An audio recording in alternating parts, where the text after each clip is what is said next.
top story this afternoon, more injuries for the star-crossed San Francisco 49ers.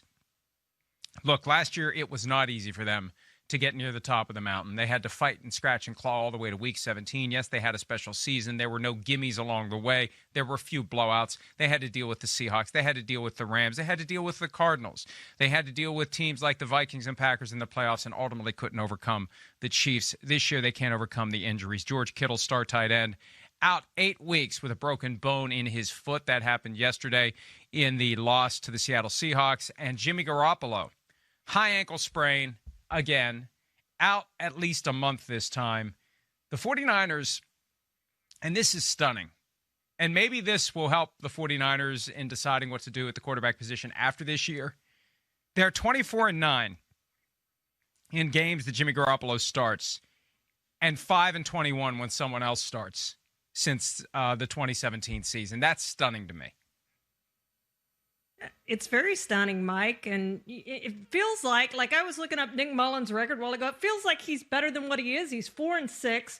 He went 1-1 this year, but it just seems like he's played better than that. But obviously he hasn't, and the 49ers can't seem to win without Jimmy G. And, you know, whatever they do at the quarterback position, whether it's Jimmy or somebody else after this season, it certainly doesn't need to be one of these backups. They're not the same team when it's Nick Mullins or C.J. Beathard in the lineup. But you know, you do wonder, Mike, if the 49ers put Jimmy Garoppolo back in the lineup too soon after the high ankle sprain the first time. He played through it in the Jets game, missed a couple of games, came back in that week 5 game. It was obvious against the Dolphins he shouldn't have been playing. And then the next week he looked right again.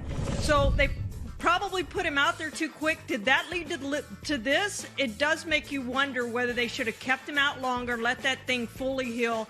And now here we are again. Maybe it wouldn't have made a difference. Who knows? But you do wonder that with what he's going through now. But this is just, it seems like almost a daily occurrence for the 49ers.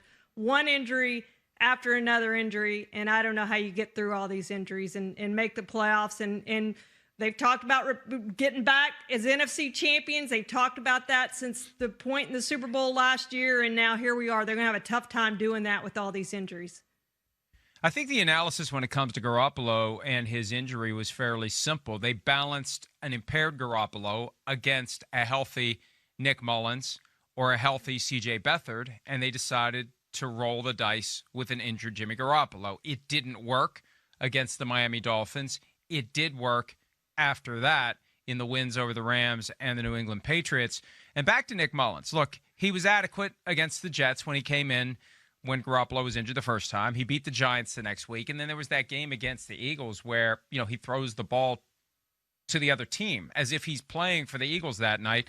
And that caused him to fall to number 3 on the depth chart. And at some point in the past couple of weeks, the 49ers decided to go week by week, deciding which of the two backups would be the number 2 guy, depending upon the matchup. And it wasn't a competition between the two. Some weeks, Kyle Shanahan thought it would be better for Beathard. Other weeks, better for Mullins. Remains to be seen who gets the start on Thursday night against the Green Bay Packers, although Mullins is the one who came in on Sunday.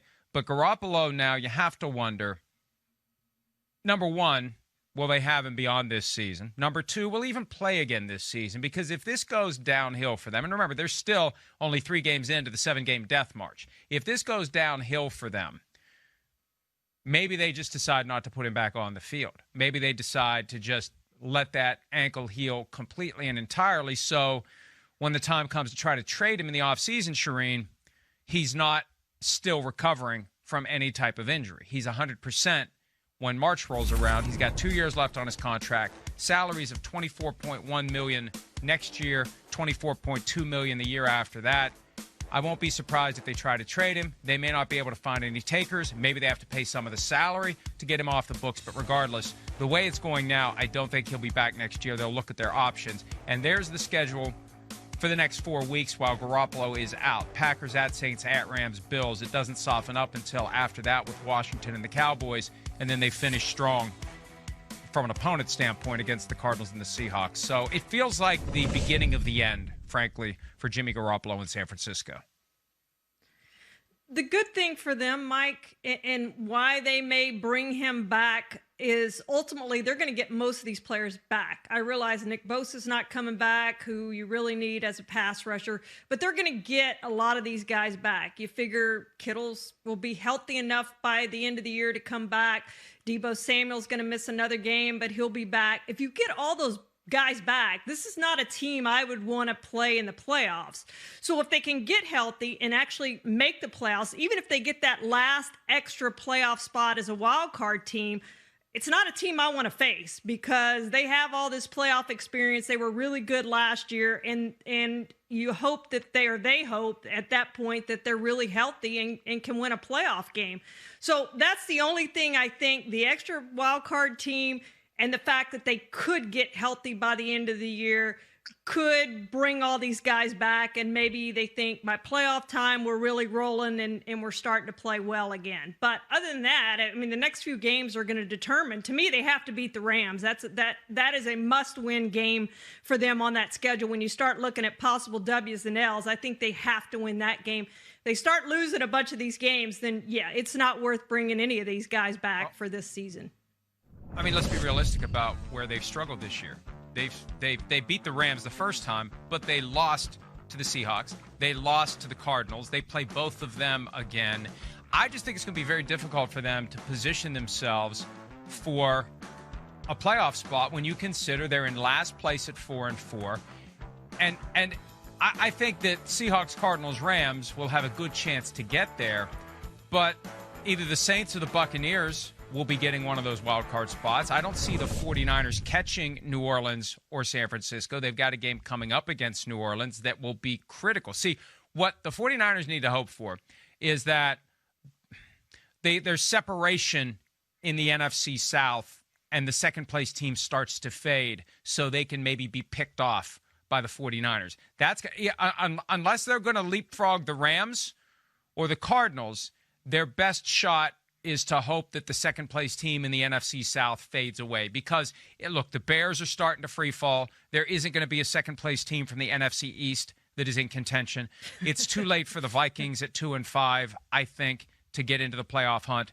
The 49ers, number one, they're going to need to win. And number two, they need to start thinking about, not that they will, I mean, somebody in the organization, Parag Marathe or someone, will have it all figured out, all the different permutations and ways to get in. All they can take care of is winning games. But they if they run the table, they won't have a problem at 12-4. But we've seen them without their key players. We've seen what it looks like. My only hesitation is every time it feels like they're down, Kyle Shanahan finds a way to spring them back to life. And every time you give up on the 49ers, they rip off a couple of wins and look great, and then you start buying into it, and then it goes the other way again. Yeah, that's exactly right, Mike. And that's what's happened this whole year to them. And it has been just one injury after another. We talked about the running back depth last week because they had all the running backs who were injured. And now it's the quarterback again. And then it's the tight end. And eventually you run out of guys. I mean, they, to me, have been the most injury-plagued team. And I know the Cowboys and the Broncos have had injury issues. But really, when you look at the 49ers, it's just been one guy after another. And some of them are season-ending. And I just don't – eventually, you just can't overcome all those injuries. And let's face it, a lot in this league has to do with availability and who has the healthiest team. And this year with COVID thrown in there, who doesn't get COVID, who doesn't have the issues. And right now it's the Steelers who've been the healthiest and done all the right things. And so far, that's why they're the lone undefeated team. There have been others, but they have been truly healthy this year for the most part. And I think that's really played a big part in where they are. And the 49ers could draw a lucky card on Thursday night as it relates to COVID because the Packers have an issue that is still emerging, and who knows whether they'll even be able to play this game on Thursday night. We'll talk about that coming up. One last thing about the 49ers, and keep this in mind. In March, they evaluated the possibility of signing Tom Brady. They were very transparent about it. They told Jimmy Garoppolo. They talked publicly about it. But what that was a shot across the bow at Jimmy Garoppolo. It was you better step up or you're going to be stepping off. And I think they are going to evaluate all options, all opportunities. Some have suggested a Matt Ryan, Jimmy Garoppolo reunion in San Francisco. Others like me have said maybe that's where Kirk Cousins will end up. That's the guy that that Shanahan thought he was going to get 3 years ago when they traded for Garoppolo right around the trade deadline. So I think all options are on the table for the 49ers at the quarterback position next year as they try to reload on the fly. Hi, I'm Mike Tirico, and thanks for watching. Make sure to hit subscribe for the latest news and highlights from NBC Sports.